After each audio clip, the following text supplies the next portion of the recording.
Welcome to the None But Curious podcast. We're all about finding inspiration in life's uncertainties. Whether you're still figuring things out, questioning your beliefs, or just curious about the world, come hang out with us as we celebrate the beauty of not having all the answers.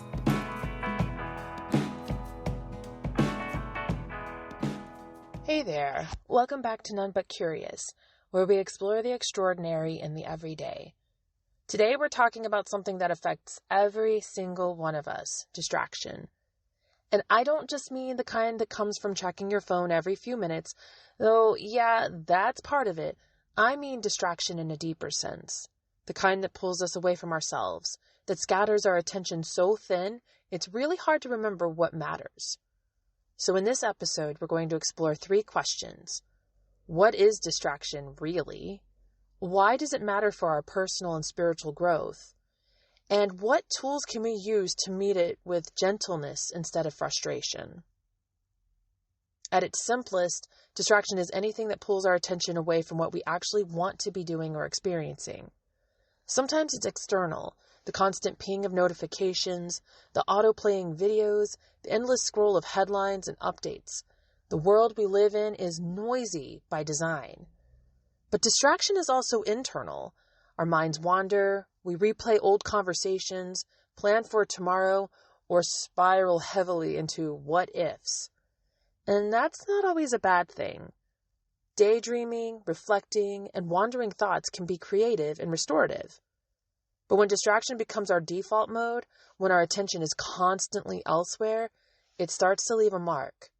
We end the day feeling busy, but strangely empty, as though we've been living at a distance from ourselves. Here's why this matters. What we pay attention to shapes our lives. Attention is like sunlight. Whatever we shine it on grows. If our focus is constantly hijacked by distractions, our deeper values like connection, creativity, and rest start to fade into the background. We might still be productive, still moving, still doing things, but it's scattered movement. It's activity without depth. And this just isn't a personal struggle. It's cultural. The attention economy is real. Every app and platform we use is designed to compete for our focus. Our distraction isn't a flaw. It's a feature of the world we live in. So when we talk about reclaiming attention, we're not talking about perfection or discipline.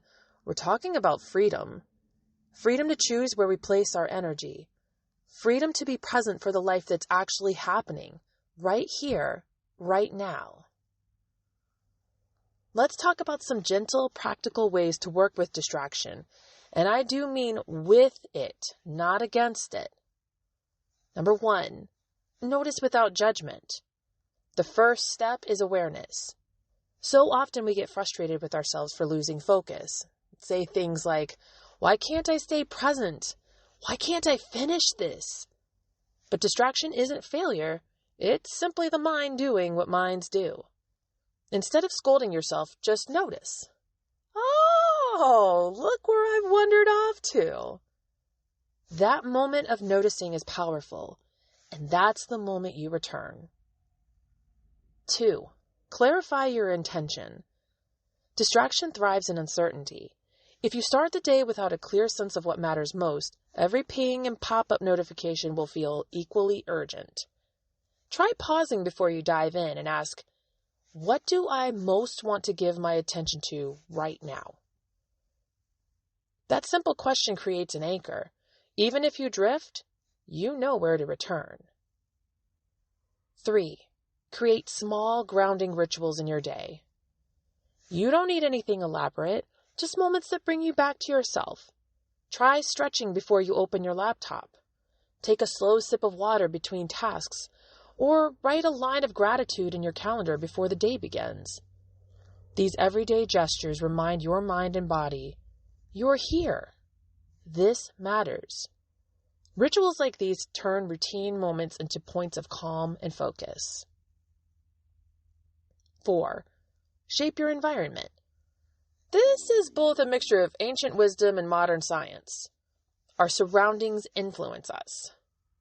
If you want fewer digital distractions, move your phone out of reach while you work. If you want to read more, keep a book where you can see it. If you want to rest, make your space feel calm and restful. You don't have to fight your willpower if you design your environment to support your attention. 5. Allow space for rest and wandering. Now here's a paradox. When we try to force focus and attention, it slips away. Our minds need time to rest, drift, and reset. So schedule your focus and rhythms. Work, then walk. Concentrate, then stretch. Sometimes the best way to refocus is to step away. Attention is a living thing. It needs both movement and stillness. And 6, remember your why. When you notice your attention drifting, take a breath and ask yourself, why does my focus matter right now? Maybe it's so you can finish your work and actually relax later.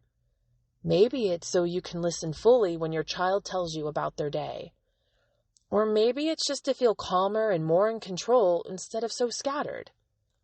Your why reconnects you to purpose. It transforms focus from a task into an act of devotion. Now, we can't talk about distraction without talking about our phones, right? Let's be real. Our phones are built to hook us in. Every ping, scroll, and notification is designed to grab our attention and keep us there. It's not that you lack willpower, it's that the tech is doing exactly what it was made to do. So rather than blaming ourselves, we can approach technology with intention. Maybe that means turning off notifications, setting app limits, or declaring certain hours as phone-free. Maybe it's as simple as charging your phone in another room at night. Author Johann Hari, in his book Stolen Focus, writes that our struggle to concentrate isn't a personal flaw, it's a collective condition. We live in systems designed to pull our attention in every single direction, from the devices in our pockets to the pace of modern life itself. Hari writes, the truth is that you are living in a system that is pouring acid on your attention every day, and then you are being told to blame yourself and to fiddle with your own habits while the world's attention burns. Seeing it that way changes everything. It means our distraction isn't proof that we're failing, it's proof that we're human, and we're living in a world that makes focus really hard. And from that place, we can meet ourselves with a little more grace. We can take small, steady steps to reclaim our attention, putting the phone down during breakfast, closing extra tabs on our laptops or our iPads, or giving one task our full care and attention for a little while. So what does all of this look like in practice? It might mean stepping outside for a few minutes, noticing the wind, the sky, even the sounds around you before starting your day. It could be fully listening when someone talks to you, without glancing at your phone or your watch, or even thinking about your next task. Or savoring the first few bites of your breakfast or your lunch, paying attention to the taste and the texture instead of scrolling. Small moments like these help retrain the mind. They remind us what it feels like to be truly present. Attention is like a muscle. The more we use it intentionally, the stronger it becomes. Distraction isn't the enemy. It's simply a signal, a little tug reminding us that our minds are tired, or our hearts need tending, or our attention has wandered from what nourishes us. Instead of fighting distraction, we can learn from it. We can notice what it's trying to tell us. Maybe it's pointing to exhaustion. Maybe we are craving play. Maybe it's just time to breathe and zone out for a second. Our attention is limited, but it's also incredibly powerful. And every time we bring it back, we practice living with more presence, more care, and more connection. So maybe the invitation today is simple. Reclaim one small piece of your attention from distraction and give it to something that feeds you. A walk outside. A conversation that makes you laugh or leads you to learn something new. A few quiet minutes of doing absolutely nothing. Those small moments of presence, they're where the meaning grows. Thank you for giving some of your attention here with me today. If this episode resonated, share it with someone who could use a gentle reminder that their focus is a gift. Subscribe to the None But Curious podcast, and you can be sure to get distracted in a few weeks with a new episode. Until next time, notice your attention and give it to what truly matters to you.